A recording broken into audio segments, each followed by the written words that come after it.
Jedd Fisch has everything he needs to lead Washington to the college football playoff.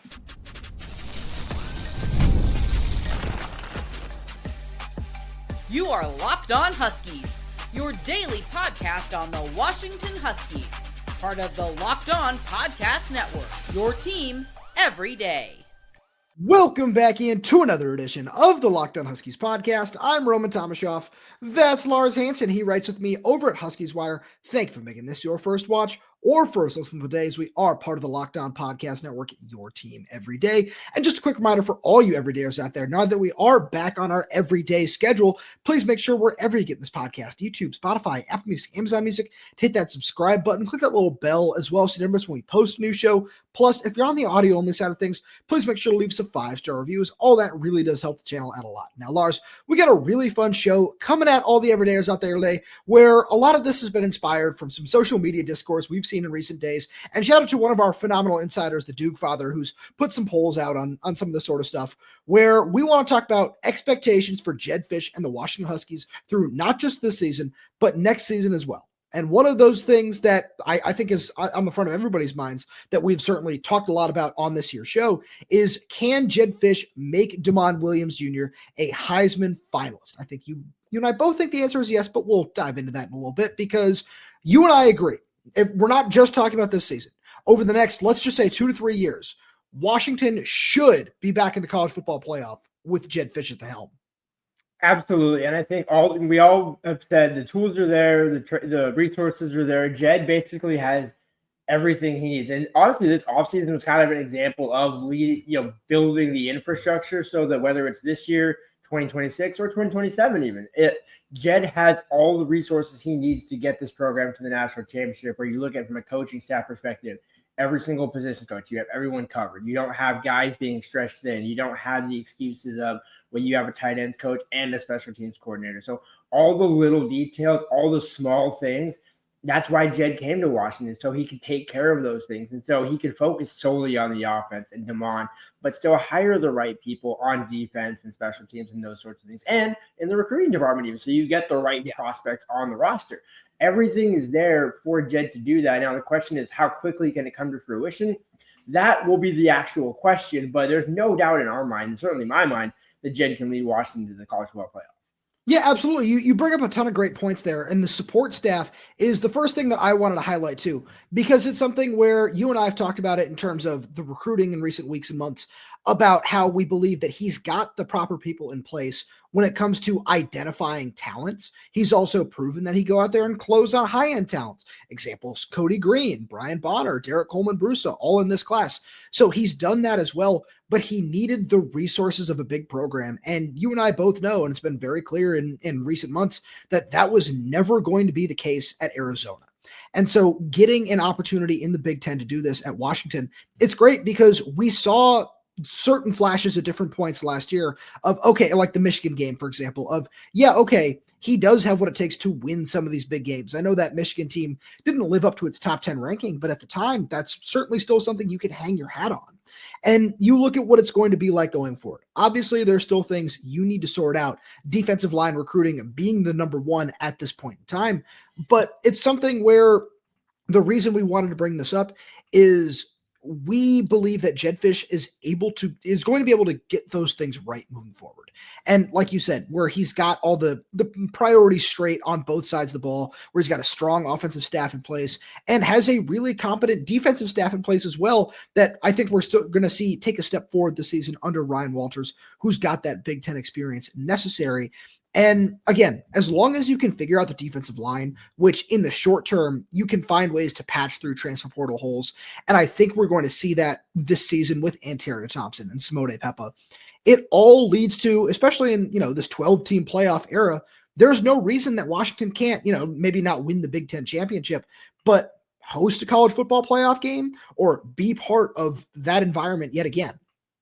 Yeah, I think that'll be the true litmus test. Is this season you're going to get the veterans, the interior, like you mentioned, Tacario Thompson, Simone Peppa, Tacario, all those guys that Kafusi, can work easier with, because it's one thing to recruit guys out of high school. It's another thing to, take those guys that have already been in college football and just make them a little bit better in the right defensive scheme. But knowing how much Jedd wants to build through the high school ranks is going to be kind of a true litmus test to see if they really boom this season and the defense is flying. Maybe do you lean in on the defensive line and just say, hey, because that's such a hard sell to year in and year out, bank on the transfer portal, knowing that you can't say, oh, this guy's going to be a free agent, that guy's going to be a free agent. That's not how this thing works quite yet. So it's going to be a question of if Kaufusi and the defensive line doesn't, let's say, it's kind of where do you put that bar, right? Because at some point, Jedd's going to have to look in the mirror and say, hey, like, if this is the one weakness, it can't continue to be a weakness.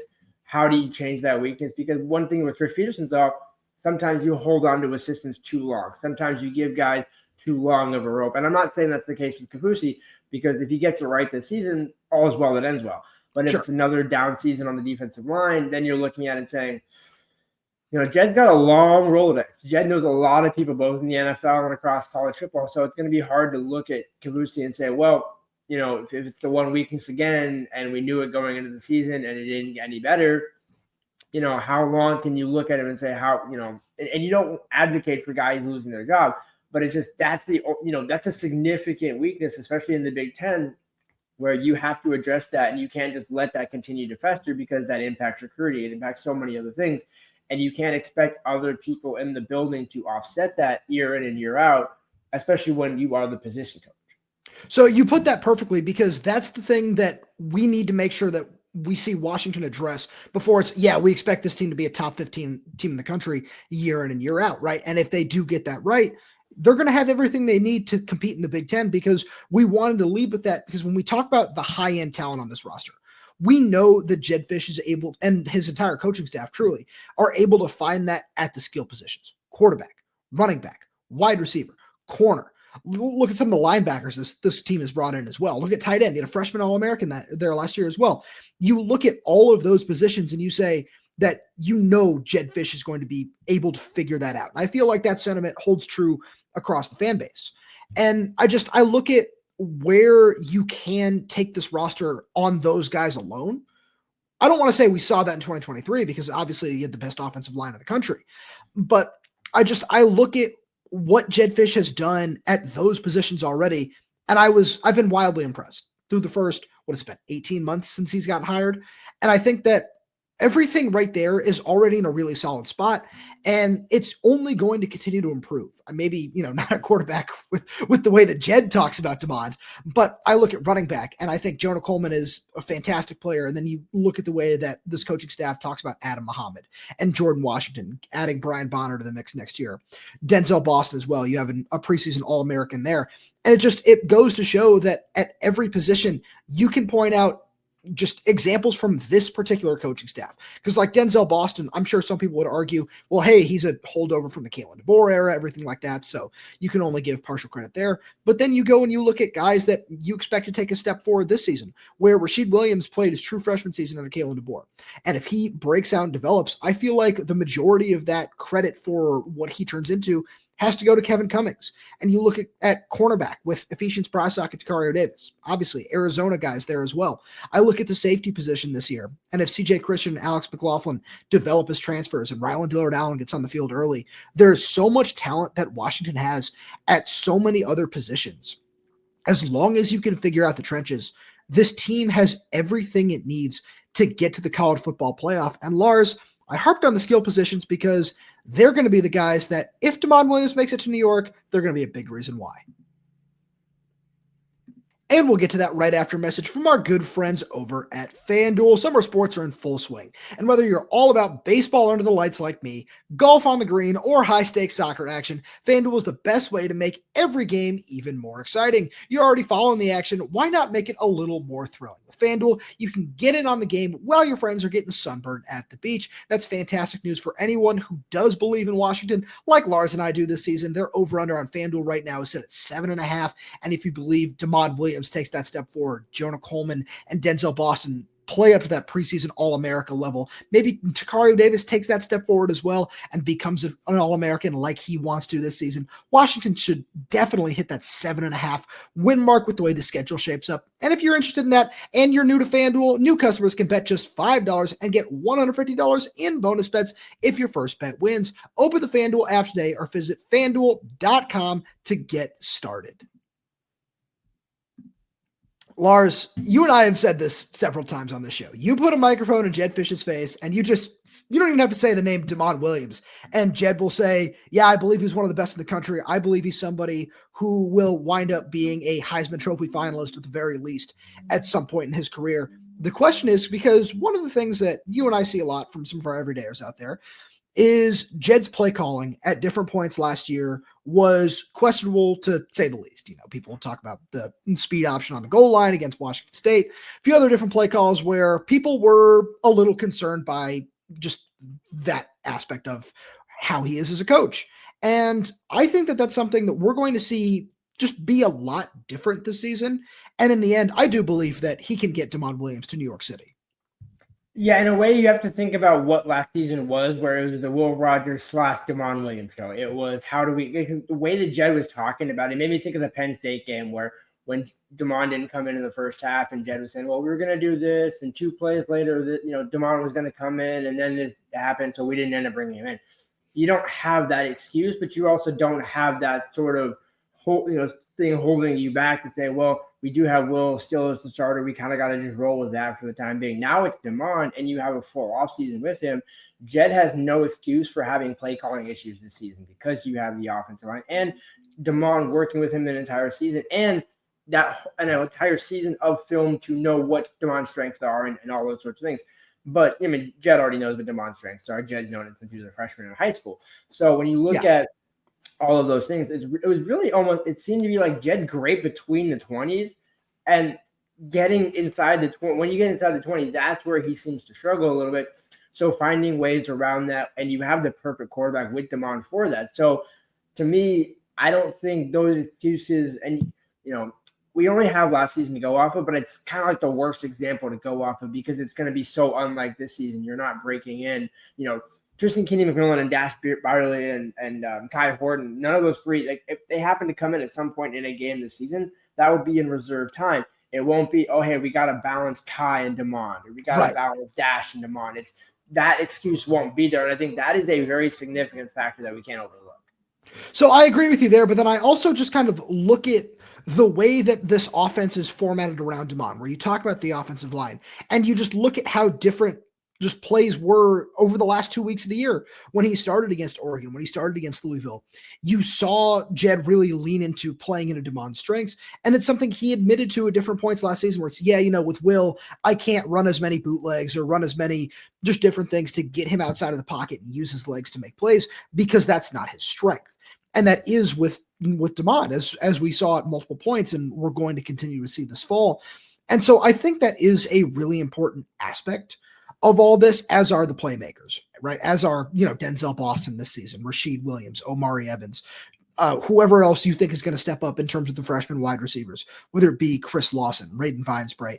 I think that there are so many different just avenues for success for Demond that whichever one Jedd and this coaching staff choose to lean into the most, right? Where it's like, oh, we're going to run heavy read option because we know Demond can succeed with his legs, but he's also such a highly accurate passer that you're going to find a way to balance all that. I think that there's no way you can go wrong. And obviously it's extremely difficult to get somebody to be, recognized as one of the 3, 4, 5 best players in the country, depending on the season with New York. But I think that's something that is very achievable for Demond. And it's something where I go back to an interview that Jedd was, I can't remember if it was like Good Morning Football or one of those NFL Network ones that he did, where one of the things that he said was, we watched a lot of NFL tape this offseason and tried to implement more stuff that Jaden Daniels did with the Washington Commanders, Lamar Jackson with the Baltimore Ravens, Josh Allen with the Buffalo Bills. Those guys, obviously all NFL award winners over the past couple of seasons. And I think that's something that shouldn't be understated in this, where of course you want to continue to, tweak and modify your offense and install new concepts, new plays, everything like that. But I think this is like when you think about that group of guys in particular, with how Jedd views Demond, he wants to give him opportunities to shine because he called him the face of Washington football before he even had his first start. Like it's something where Jedd just so clearly wants to back Demond with everything that he has, that he wants to make sure he pads his stats a little bit and does some of those other things that the Heisman committee will look at and say, yeah, this is why we believe you're going to be a finalist. And it's not even stat padding. You look at the Louisville game. That's kind of the perfect example where no matter who the receivers, I mean, I don't think anybody had Giles being the leading receiver in that game, certainly in the way that he was, but it's just a testament to Demond will always find a way to find a way. I know it's the old cliche where I think Kalen used that, maybe Peterson used it as well. But Demond's skill set, he doesn't want to just be a runner. He wants to be a passer first, but he's such a dynamic player that I think he can buy that time. He can extend plays. He can use his legs at times, but I think what we saw last season from Demond, where he wants to run, but it's only when that is the last choice. Not necessarily. Sure. There's not going to always be those design reads. It's not going to be the old Tim Tebow ways of hey, we're going to do a fullback dive sort of thing and those type of things. But I think all of it speaks to Demond has the Heisman makeup, similar to, Michael Penix. So you can just look at him, hear him, watch him play, watch him prepare. He knows how to put himself in the right position. That's why I think we both believe Demond's going to, at some point in his career, be a Heisman finalist, because you just listen to him talk, you listen to him play, you know how he prepares, and then you know who his coach is. And I think all those things work together, and the only thing that would prevent it would be, obviously the offensive line. But even then, we saw last season, Demond, the UCLA game, when he has a tenth of a second to decide, he ends up making a split-second correct decision and running for a 20-yard gain. So even in those iffy moments, Demond showed as a freshman that he can do it. Just imagine Demond as a sophomore, as a junior, when that talent, those understandings get even better, those get even heightened. And he's been in those moments now time and time again to where he doesn't have to question it. It just becomes second nature with that. So that's a really good point, because that was something where you and I have highlighted that since he got on campus, was his instincts and his ability as a decision maker, where it's only going to continue to improve. And that's one of the most important things here, where that's combining that with what I was saying about just what Jedd wants to do with his offense. I feel like it's just a perfect blend of, you can find a way to highlight that. And one thing that I think, kind of goes underrated in this light is, we look across the Big Ten right now, and I'm just not necessarily impressed with where the quarterback play is as a whole in this conference, where you can go look at anybody's quarterback rankings. I know Andy Staples with the On3 did one, and he had Demond Williams behind Bryce Underwood, who has yet to take his first college snap, which is its own crazy issue. I just want to throw that out there without any other context right now. But I say that because there is such a wide range of outcomes that are possible in the Big Ten. But if you really do want to lean in and buy into what Jedd Fisch is saying he's going to do with Demond Williams, and I want to believe him on this, because when you look at what he's done with offenses in the past, I think he has the ability to, just walk the walk when it comes to backing it up. And I just think that, if we look back at the end of the season, and Drew Aller withstanding, since he's the one true senior experienced quarterback, where Luke Altmaier's got a couple years under his belt as well. But if we look back on this at the end of the season, and Demond Williams is one of the top 3 quarterbacks in the Big Ten, I'm not going to be shocked, because of everything that we've talked about all summer in terms of his tools, his ability, his instincts, all of these sort of things, combined with what Jedd Fisch can do for him. Yeah, there's no, like talking about the first segment, the excuses become less and less the more Demond takes snaps. And I think when we talk about, those big moments that he's already been in, the Penn State game, the Michigan game, even the Oregon game, and to an extent the Louisville game, when we think about the Ohio State game this season, when we think about UW going to Camp Randall, those moments won't be as big for Demond because he's already been there. Playing in the whiteout as a freshman, like that already kind of, I'm not saying trumps a few different games, but when you look at the schedule this year and even in 2026, you're thinking about, okay, will Demond be able to be ready for those games? I think he's already ready now. The question is everything going to be around him ready? Is everything going to come together around him? But again, that even gets back to Demond, where I think Demond is kind of the linchpin that pulls everyone together. He's the perfect guy to say, you know what? no matter what the case may be, no matter what the circumstance may be, Damon's the type of kid who will figure it out versus somebody who will have to give him the answers. Last season, maybe Jedd would have had to give him a couple answers. I think the longer time goes on, the more Damon will have those answers on his own and be giving those answers to Jedd instead of vice versa. Yeah, it's one thing where just the more that I think about what Jedd and Damon can do combined, it's, you talked about Jedd knowing him since what, 8th, 9th grade at this point. It's one of those things where I feel like this has been in his plans for a very long time, and we're going to really see what these 4 or 5 years have been about starting this season. And I think that fans are going to be really happy with what Damon brings to the table. And I think over the next couple of years, it's kind of turned into a lot of big wins for Washington.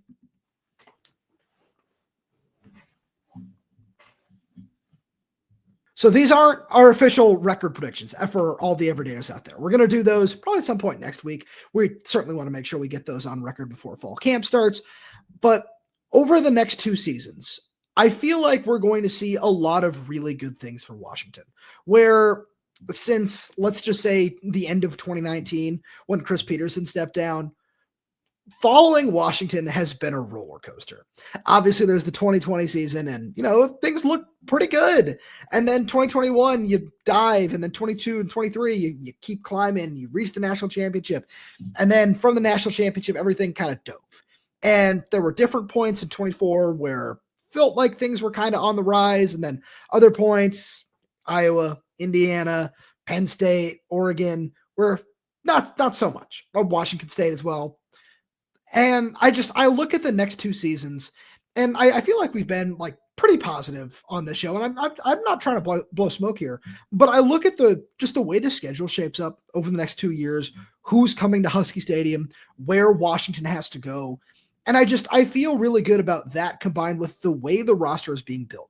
I know there are people who, which is why we mentioned it in the first segment as well, who are going to say, well, I'm still concerned about the defensive line. And I think rightfully so. But over the next 2 years, the guys that are on the roster this year, you're still going to have a good majority of those players. That's why we talked about it on the yesterday's show as well, where, still having Bryce Butler, Elenius Davis, Omar Khan, the Parker twins, having all those guys around for the short term at least. I think over the next 2 years, I certainly expect Washington to make the college football playoff once. Yeah, I'd put the over-under combined wins over the next 2 seasons at 17.5, 18.5. And I think you might take, because if you think about it, this season, if you get to 8 or 7, next season you get to 9, 10, 11. I think that certainly was in the ballpark. And the other thing that comes with that is when you talk about the defensive side of the ball, that's why you go and hire Ryan Walters as an experienced Big Ten defensive coordinator versus Steve Belichick, who is a good defensive coordinator in his own right, but he was coming from the NFL. He was, the son of Bill Belichick. And so it's like, okay, those are all great points, but did that really help, ingratiate yourself to the Big Ten? Well, you mentioned the Iowa game where it's like, we thought Washington would probably lose to Iowa, but not in the fashion that they did. And certainly when you look at the final score of that I was wrong about that one. Me too. Don't get me wrong there. So it's like, when you think about Ryan Walters, I don't think that would be the case. Like, I think that you might still lose that game, but it nowhere near would be what it was like, just because he has so much familiarity with the Big Ten, understanding, how to structure things and things like that. Where that's why you go and hire him. So my point is in saying all this, the expectations get higher and higher because of the work that you've done to, fix the problems from, years past. Yeah. And you have the talent to do it. It's not just like, hey, we got this good coach, but we got a bunch of redshirt freshmen, some, freshmen, maybe like a handful, like one transfer, maybe 2. No, you got a lot of transfers and a lot of good young bodies coming in. So it's not just, hey, this season it's going to be a boom year, but then we might have another lull. It's, no, Omar Khan's going to be another year older next year. If you can get the Parker twins to come back again in 26, that's even a more bonus. And so I think you just look at the outlook, and this season, again, is going to be Jedd's favorite word, building on the foundation. Where last season you laid the foundation, now you're kind of like building the second layer to the house. 2026 really does seem to be that, the house comes together, the lights are on, everything's there, we're holding a housewarming party, if you will. That's when, everything really should come together. But this season needs to be a lead up into that, similar to Chris Petersen's run in that 3-year stretch of 16 to 18. 2015 set everything up. Sure. So I feel like if you ask anybody around the program, they would compare last season to that 2015 season from that Chris Peterson had, because you still had some talent on the roster. You still had, and obviously you still had all the young guys that were building, Jake Browning, Myles Gaskin, John Ross, all that sort of stuff to go along with it as well. But I think that if you ask anybody around the roster, I would think they would tell you they're ready now because of the guys that we've spent the majority of the offseason talking about as the veteran leaders of this group. Like Damon Williams notwithstanding, where you look at Jonah Coleman, Denzel Boston, Tacario Davis being the three names that I will always throw out first and foremost. And then, you go and you add a Jacob Manu. You add some of these veteran defensive linemen from the transfer portal, like a Simone Peppa, who's seen success at Utah, and Taitayu Iungulule, who was with them for all that success at Arizona as well. Where when you add guys like that to the mix, I think that they expect to take that big step forward, which I think you and I both agree. And is that going to be enough to reach, the playoff this season? I don't know. I think that there is an opportunity where, especially considering how unlucky Washington was in certain spots last season, that it is very possible. But I look at what Jedd is building and I can't help but be excited about it because, yeah, there are still question marks. Again, we highlighted the defensive line concerns already. But you look at what Washington and this coaching staff and this personnel department is doing with literally every other position on the roster right now. And you can point to 1, 2, even 3 players, depending on where you look, and say, yeah, that's a reason to be excited. That guy's a reason to be excited. This trio at this position, that's a reason to be excited too. And I think that's something that's really important because as we look at what the Big Ten is, there are some historically extremely powerful teams, but it's something that I feel like I've been saying a lot since this conference realignment and all this sort of stuff came together, is Washington has an opportunity to regain its former glory of the 80s, of the 90s, when you were one of the national powers in this conference, and at the very least be considered a tier 2 team in this conference alongside USC, alongside Oregon. Because if we look, let's say 2035, and we look back at the last 10 years of Big Ten play, and consistently you saw Penn State, Ohio State, Michigan, Washington, USC, and Oregon in the top 6. I don't think anyone should be surprised where, obviously the Wisconsins, the Iowas, they'll all have their different points in times. Illinois is expected to be that team this year. Indiana last year, right? Like those are still going to happen. But what Washington is, what Washington can be, it's one of the things that I think you and I like about this coaching staff the most. It's that they understand what Washington is and what its traditions have been, and are really dedicated to making that a sustainable model. Absolutely. Well, ironically, we've gotten 27 minutes into the show. We haven't talked about we touched on it a little bit, but John Richardson in the secondary, getting back to the DBU mantra where you have Tacario Davis coming in, Ephesians Pricelock returning, but then you have Dylan Robinson coming back and coming in, I should say. And so you have that next wave in addition to the guys setting the bar where you're looking at, CJ Creation, Alex McLaughlin, like you mentioned earlier. You're getting back to the DBU way. You're getting back to, and it's not that it truly fell off, but let's be real. Like it wasn't necessarily the same as what it used to be. And so I think getting back to that same level will be bringing Washington back to what it was. And then you add in the linebackers, you add in the receivers with Denzel, and then the Chris Lawson, Rain Vinesbright, Desi Jose, and all those guys that, maybe we're not talking about and people might not know a ton about right now, but in 2 or 3 years, we're saying, wow, like Washington really brought in, that next wave right after Rome and those guys left. And it's like, yeah, that's the whole point. Washington never truly got to be known as like wide receiver U under Chris Peterson, where I think, had there been some better recruiting in that era, I think, maybe that program gets a little bit more recognition. But I think now Jedd kind of, whether he understood that back then or not, I think Jedd's the perfect guy to say, okay, I know how to handle the quarterback, but I also know the skill position. Scotty Graham with the running back, similar way, where you go Myles Gaskin, Napoleon Kaufman, all those, you go down the list of running backs that you'd have. Jonah Coleman, Adam Muhammad. I think Adam Muhammad is going to be one of those guys where if he finds himself on that, short list of, not all-time UW backs, but in, top 10 in some categories, I wouldn't be surprised just because, when you're here for 3 or 4 years, that's the type of player that you're going to be able to be. And Jedd's the perfect coach to get him to do that. So like everything is there in those key positions that UW has always been known for: quarterback, running back, receiver, DB, linebacker, tight end. You go down the list, it's like every single one is a box check. So there's no reason why it all can't come together. Absolutely. And that's the biggest thing. And why we wanted to spend a couple of minutes talking about this is because when you talk to anybody on the staff, I'm glad you said John Richardson, because he's the one who does it as well as anybody. We understand what Washington is. And it's, you look around the rest of the coaching staff as well, where it's not just the on-field guys, but, director of player personnel, Jake Crawford, director of recruiting, Marcus Griffin, some of these other local guys that are still around the program that understand what it's like to, grow up in the shadow of UW football and understand what that program is when it's at its best. I think that's a really big part of this as well, because, those are the people that you want selling your program, the ones that understand just what it's like to just, for somebody maybe from Southern California who grew up in the shadow of USC, or as Washington tries to continue to move east, selling kids in Texas, selling kids in Alabama on what it's like when, there are other national powers that are in their more, just regional footprint. I think that that's something that we've seen this coaching staff do a really good job of selling early, but they were put so far behind the eight ball after everything that happened following the national championship that it kind of got lost.